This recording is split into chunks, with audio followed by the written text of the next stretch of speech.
We are 1,000 miles southeast of Moscow, on the plains of Kazakhstan. A Soyuz rocket, the 300-ton workhorse of the Russian space program, rolls out to the launch pad.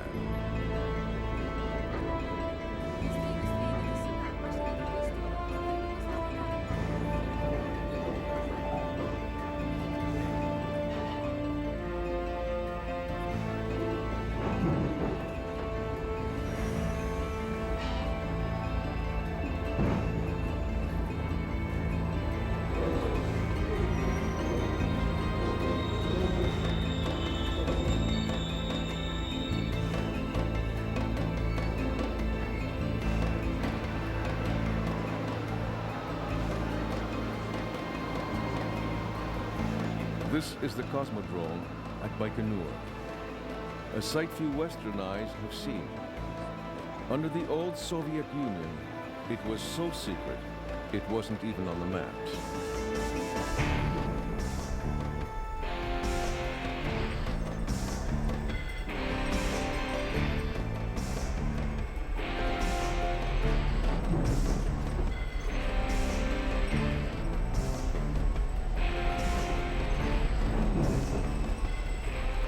Today you'll find outsiders here for every launch. As often as not, a foreigner is a member of the crew.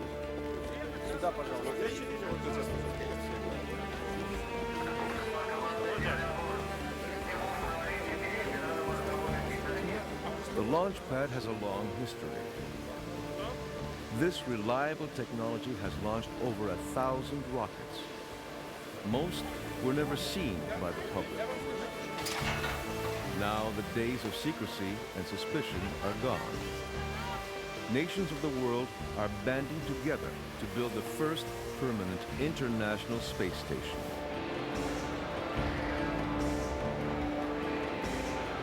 Phase 1, a series of joint missions and crew exchanges, is now underway.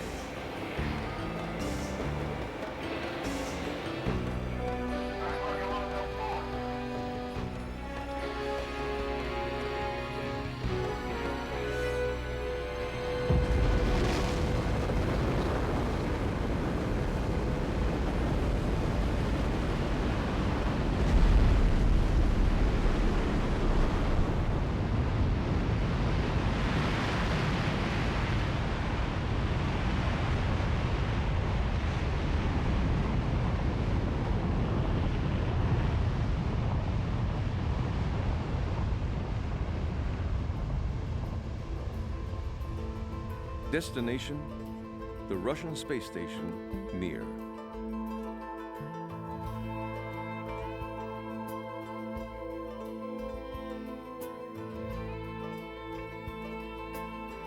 Mir is the Russian word for peace.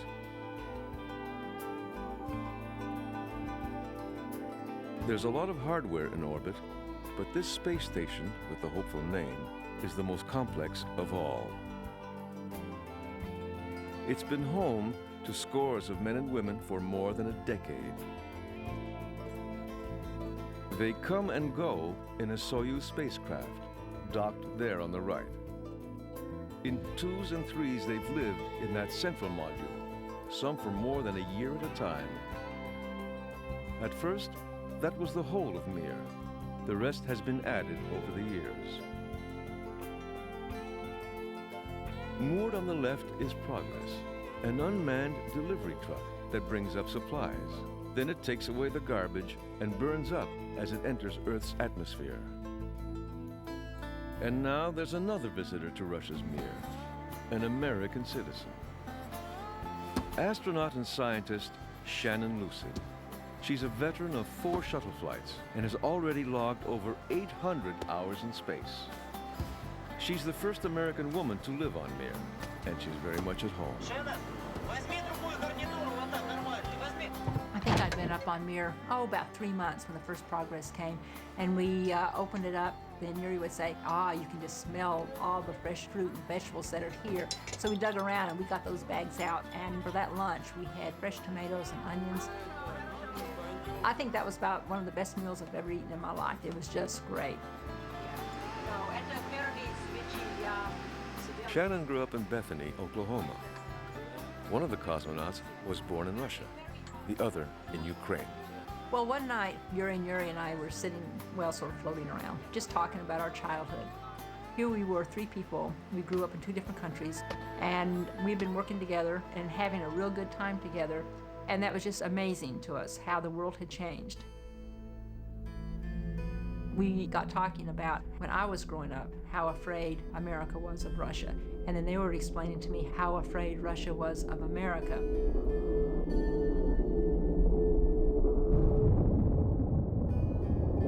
The Cold War was very, very dominant in our lives. We would do bomb drills at school, you know, and go underneath our desk. An iron curtain has descended across the continent. I remember very distinctly the night that Stalin died. Russia was the enemy. America had to be strong to be against Russia. I remember when Sputnik was launched, standing outside the school door and just thinking about, you know, the artificial satellite going around the Earth. And I thought, wow, that's what I can do. I can go and be a space explorer, because certainly space won't be all explored by the time I grow up.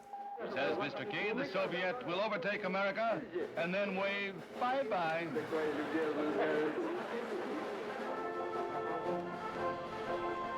Then I remember when the first 7 were selected. And at that time, I wrote a letter to Time magazine, and I asked them, you know, why were just males selected? But the Russians were first to launch a human to space. The new superhero, Yuri Gagarin. I thought that it was just absolutely remarkable that a human being could go into space. But then it was the feeling of, why isn't America doing this too? And this generation does not intend to founder in the backwash of the coming age of space. We mean to be a part of it. We mean to lead it. 40 feet down, 2.5. I actually sold my bicycle to buy a telescope kit. And then a friend of mine and I spent a while out at night making a map of the moon, just like real astronomers. Tranquility Base here. The Eagle has landed. It's one small step for man, one giant leap for mankind. The space race was in the air. More kids wanted to be astronauts than president. But the Cold War continued to escalate. Never in human history had so much death-dealing power been amassed.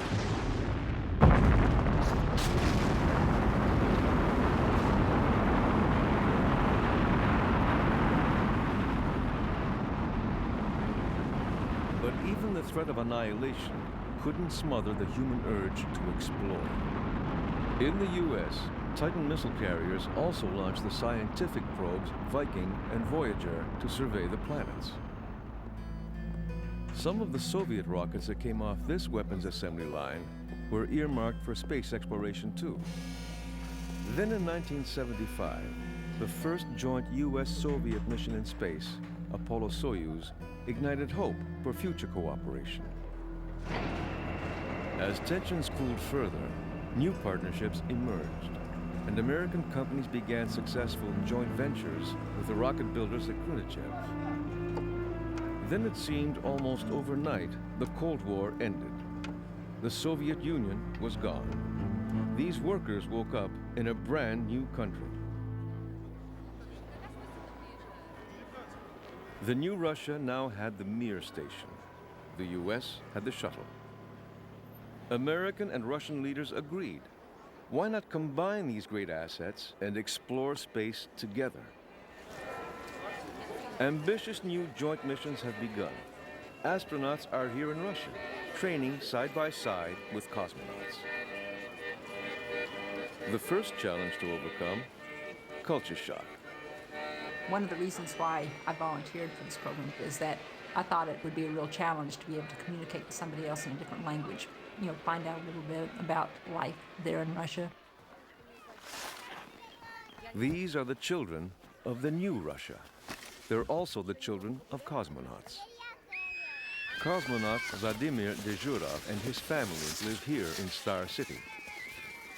This is the Russian space complex, in a forest on the outskirts of Moscow. I really enjoyed my time in Star City. It was sort of like living on an Air Force base because it's a big complex and it was very community oriented in the sense that most people walked to wherever they were going. They didn't drive cars.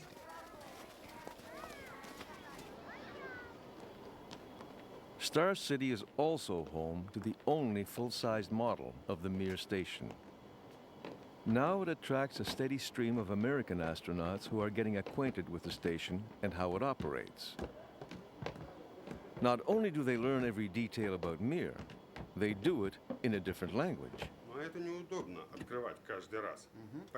In our typical day, we started at 9 o'clock in the morning and we would listen to everything in Russian all day long.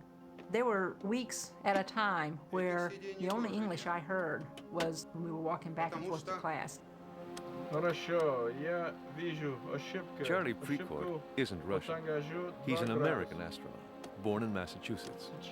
Now he's practicing in a Soyuz trainer. I realized when I started training and met the Russians that if I couldn't go to the window with a cosmonaut, a guy who flew MiGs across the border when I was on the west side flying F-15s, and marvel at the beauty of our planet and share that moment with him verbally, I was probably doing myself a disservice.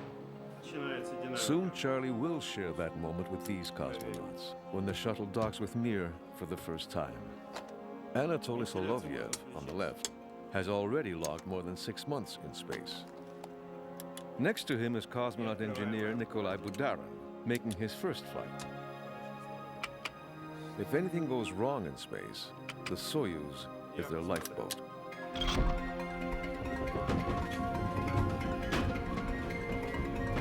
Inside this centrifuge, cosmonauts condition themselves for the forces they'll encounter during launch and landing, up to 8 times Earth's gravity.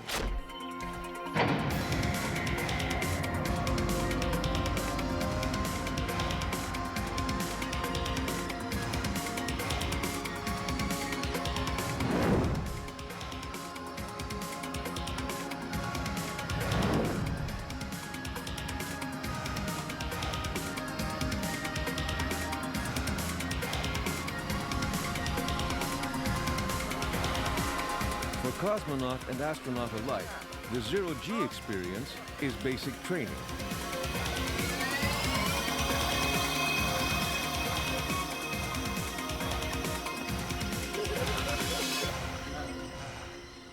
And for a space traveler, the training never stops.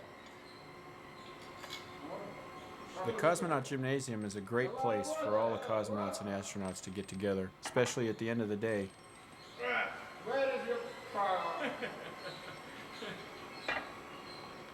You'll find not just Americans and Russians, but there are people from all different countries in Europe. Claudie Dehaye from the French Space Agency. A lot of German astronauts getting ready to fly on the Mir. Folks from many different countries training to fly with the Russians. You get a chance to socialize and compare experiences.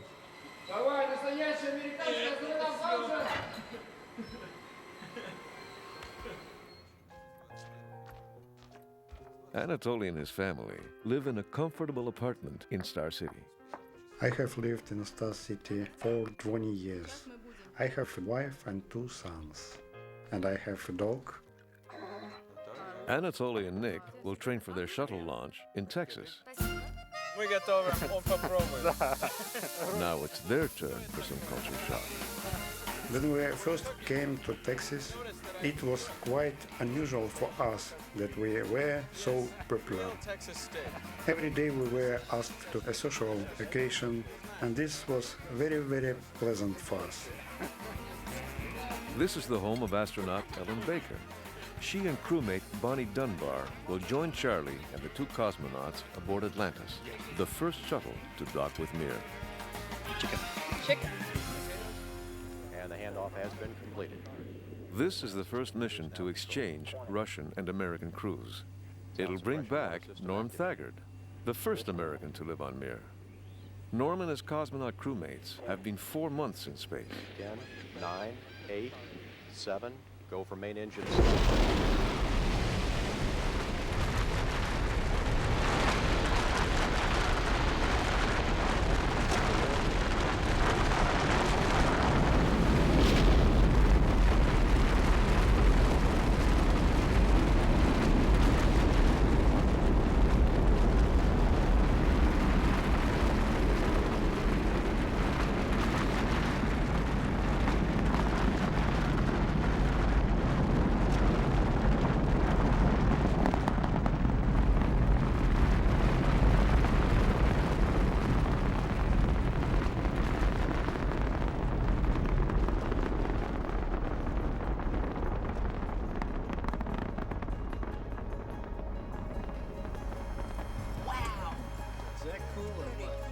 The pilot has to control 8 parameters simultaneously to make this a successful docking. You have 2 100-ton vehicles that are going to collide, and you can cause great destruction if you don't do that exactly right. If it is not in the right position, left, right, up, down, in or out, it will not mate correctly. But even more complex, we had to combine our position, our orientation, our speed, and our time of arrival so that we would be over Russia for ground communications with Moscow, plus or minus 2 minutes. Okay, show us about 3 feet, 50 seconds. Okay, CCS is on track. Closure looks pretty good here. 40 seconds.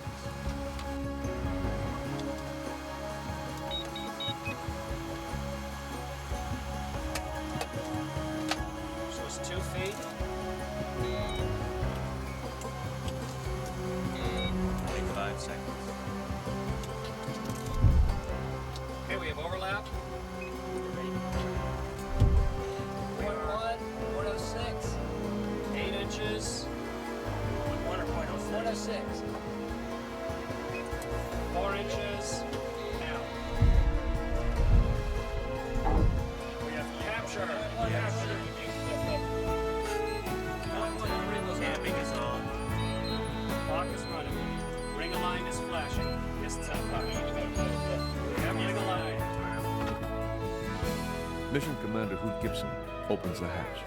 Just the kind of thing that was totally unexpected, that you open the hatch and the first comment was, "No, you guys are upside down."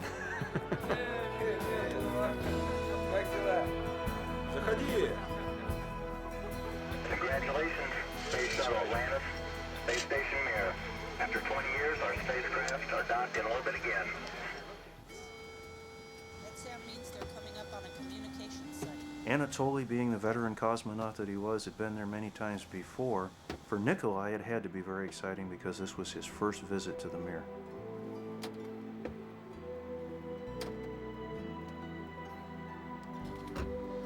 The crew that was operating the station when we arrived was the mission commander, Vladimir Dezhurov, and the abort engineer or flight engineer, Gennady Strykov. The base block is the central module of Mir, but it's also the meeting place, very much like my kitchen is the meeting place in my house. There's a table, and it's a gathering place, whether it's work, whether it's a meal, if it's just a time to relax. That high-tech piece of equipment is their vibration sensor, and every time the Mir shakes, the little bird will tweet. Gennady and I are transferring a tank of water that's been supplied from the space shuttle over to the Mir. We actually transferred 2.5 times the original planned water transfer, some 1,067 pounds. We were busy as beavers during the course of the 5 dock days, bringing that stuff back and forth. During their stay, Vladimir, Gennady, and Norm Thagard have consumed some 330 meals around this table. Treats from home are much prized and saved for special occasions.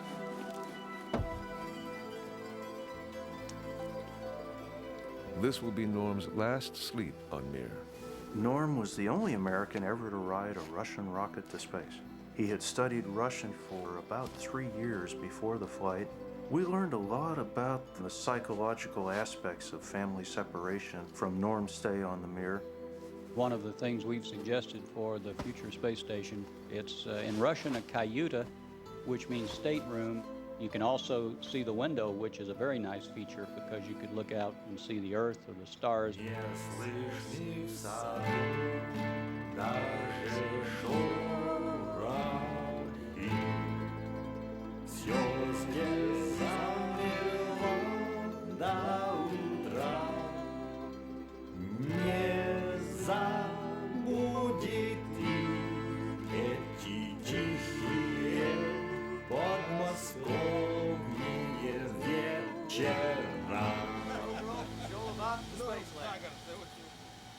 Then it was Norm's turn to show the space shuttle to Vladimir and Gennady, particularly the space lab where they'd be doing the in-flight testing to find out what the effect had been on them of being in space that long.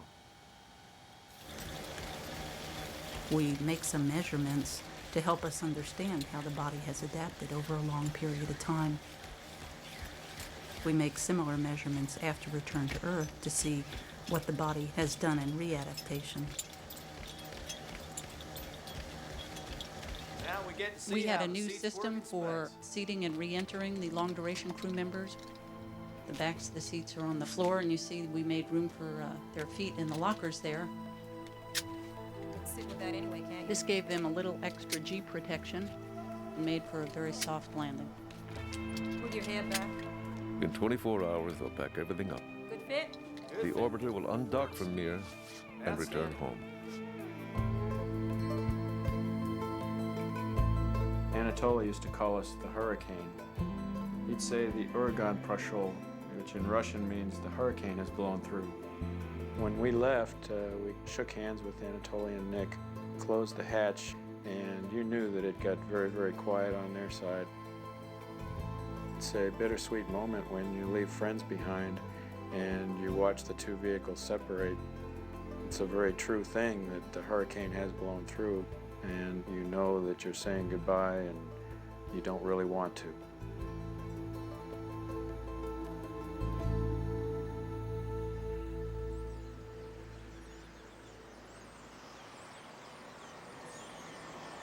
Because the shuttle has wings, it can glide softly to a landing. For Anatoly and Nick, inside the smaller Soyuz capsule, the ride back will be a lot rougher. Anatoly does a final checkout of their re-entry suits.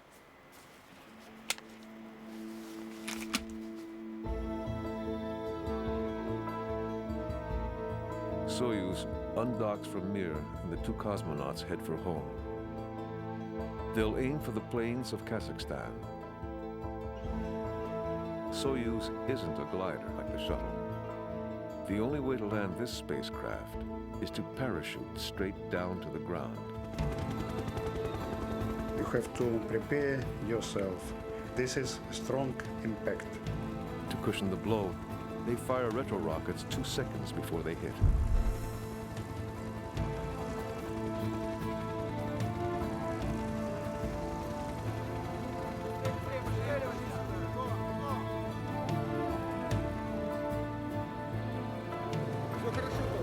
The searing heat of re-entry has scorched the outer walls of the capsule. Inside it, Anatoly and Nick wait for help. You have to move slowly. You have to try not be very active. You have to willingly take to help of others.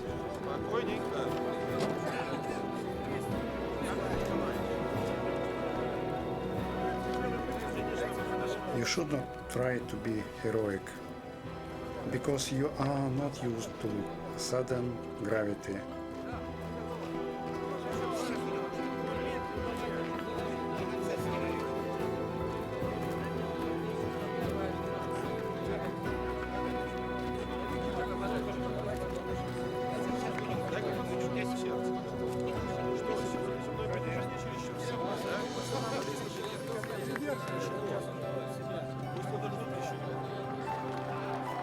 Anatoly's wife Natalia and the boys wait for him at Star City.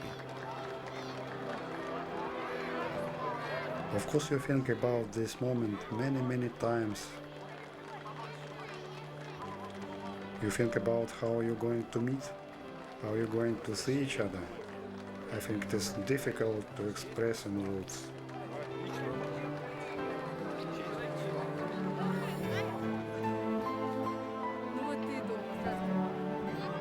While these space travelers have returned to their families, others have taken their place.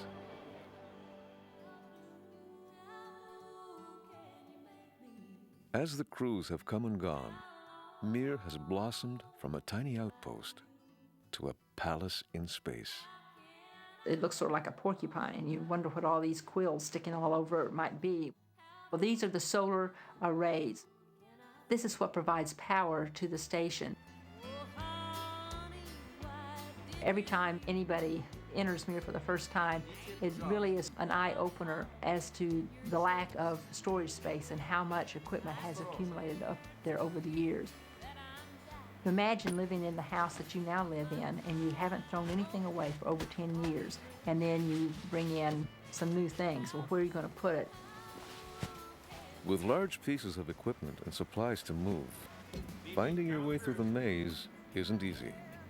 When you come into the node here, you pretty much had to have an idea which way you were going ahead of time, or you could sure get turned around as to where to go next. Every day I would either be on the treadmill or the ergometer, and this was very important because we needed to make sure that we had a body worth coming back to when we returned to Earth. I lost one of my shoes, and I still needed to exercise, so I tried exercising barefooted, which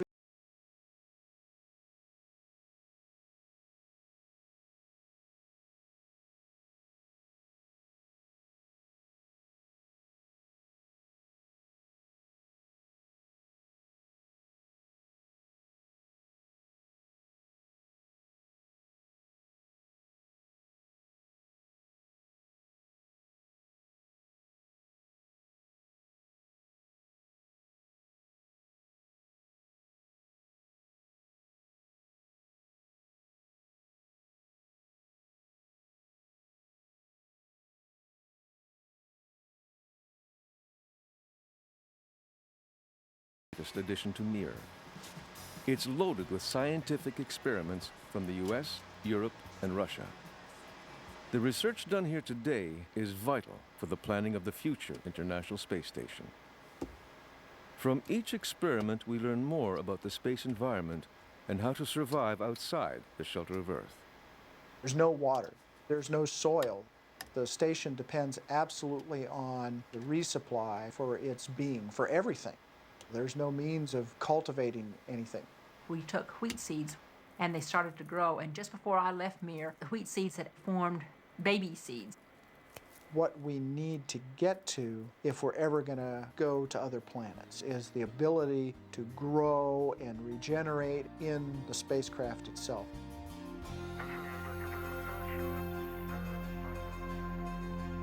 On this flight, we got to see a lot more of the Earth than I'd ever got to see on a short flight. When I first got up there, a lot of the lakes were frozen, and then over the next few weeks, you could see the ice break up. You could see all these big land masses. You could see them sort of green up as crops started to grow. I really enjoyed that. Norm had said that it was very important that a person have something that they enjoy doing in their free time. To make the place look a little more homey, I took food containers and I put them up with bungee cords, and I put my books in there, and it just made me feel really nice, like I was at home. On the first Progress that came up, my daughter had put a science fiction book on there, and I really enjoyed it, and I read the first book, and then all of a sudden it came to an end, and the conclusion was in part 2. Part 2 was not there. She had not put it in. That was the first time that I realized, a feeling of isolation.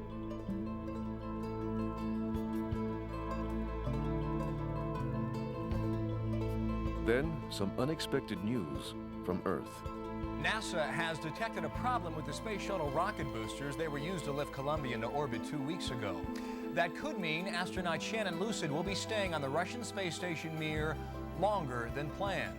Atlantis is scheduled to pick her up from Mir, but NASA says the glue problem may mean astronaut Shannon Lucid is temporarily stuck. If there was a problem on Mir where you had to do an immediate evacuation, the Soyuz is always there. That's your lifeboat. That's your way of getting back to Earth. No American has ever attempted a Russian-style hard landing. Well, I thought about it, and actually I talked with Yuri and Yuri about it a little bit. I mean, I always think it's good to talk about all the possibilities that could happen. Sometimes it is a hard landing, but, the Russians have done it for many, many years, so I was confident that things would be all right.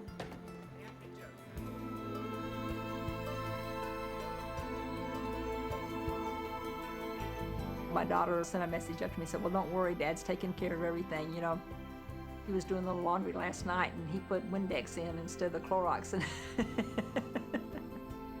Those little daily things that, you know, really keep you in contact with the people that you love. It's 8 long weeks before Atlantis is cleared for launch. Yes, got it. Commander Bill Reedy and his crew are ready to go.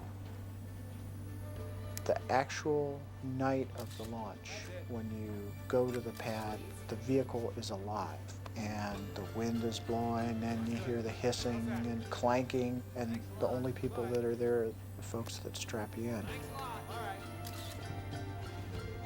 The flight that will bring Shannon home is now underway.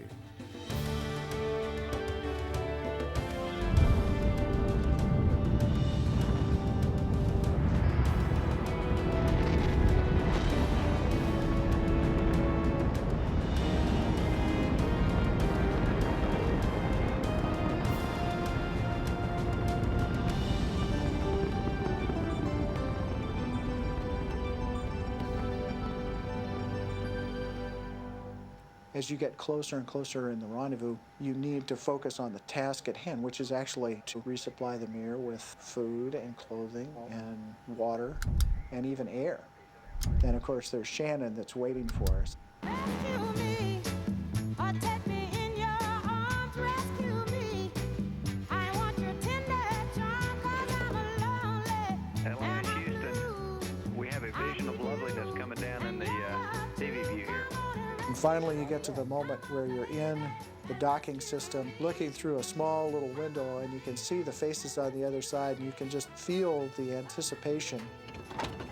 But at the moment the hatch opened, it was just almost pandemonium. I mean, there was such joy and everything.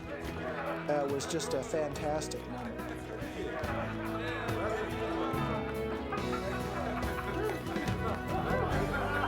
I got lots of reports that they laughed a lot more when Shannon was on board. The first thing I saw when Shannon was back on 79 was that the crew around her was laughing. And then when I called them, the first thing I heard in the background was Shannon laughing. So I think her attitude is infectious, and I think that her attitude is one reason that this mission went so well.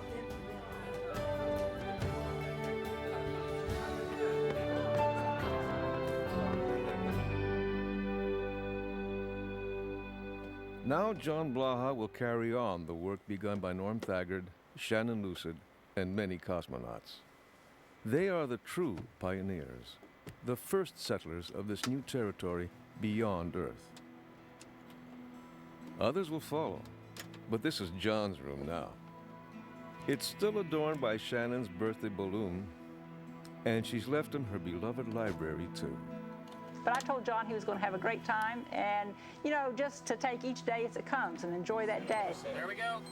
Clock's running. We have good physical separation. Looks beautiful.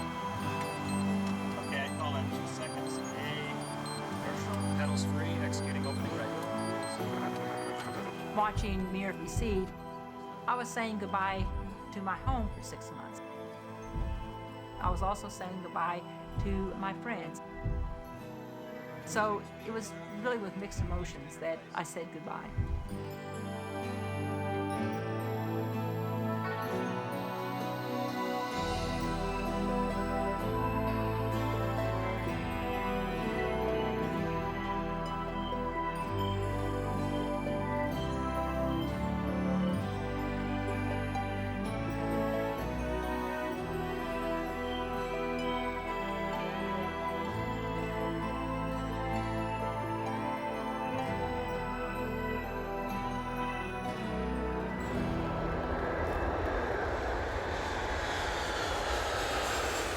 The day after Shannon's landing, President Clinton comes to Houston to welcome her home. Defying all predictions, after 188 days and more than 67 million miles in space, Shannon stays on her feet for the celebration.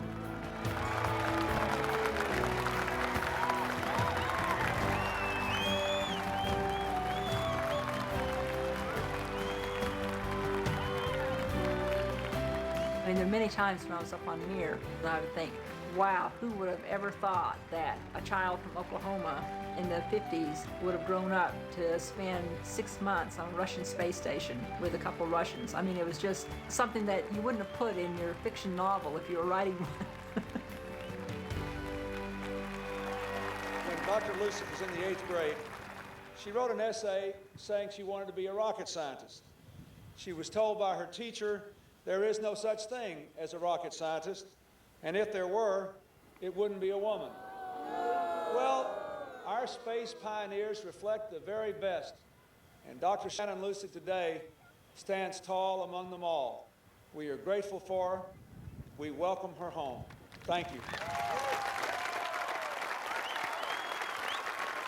It takes a lot of learning and a lot of knowledge to be able to fly humans in space. For so many years, we did it entirely separately from each other. It makes so much more sense for us to work together, building a future more endowed with peace and prosperity than with competition.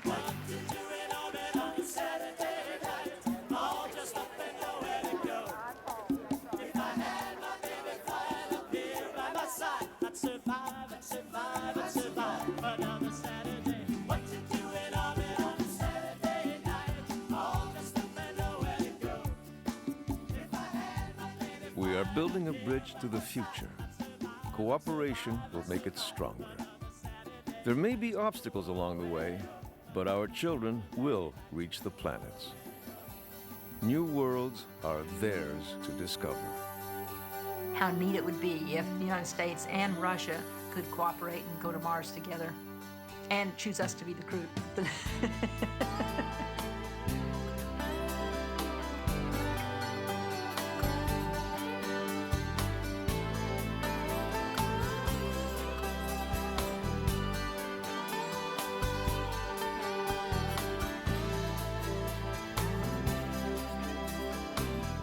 I walked into my house for the first time. It felt like I had never been gone. Everything looked really nice and everything was all picked up. I mean, it was just great coming home.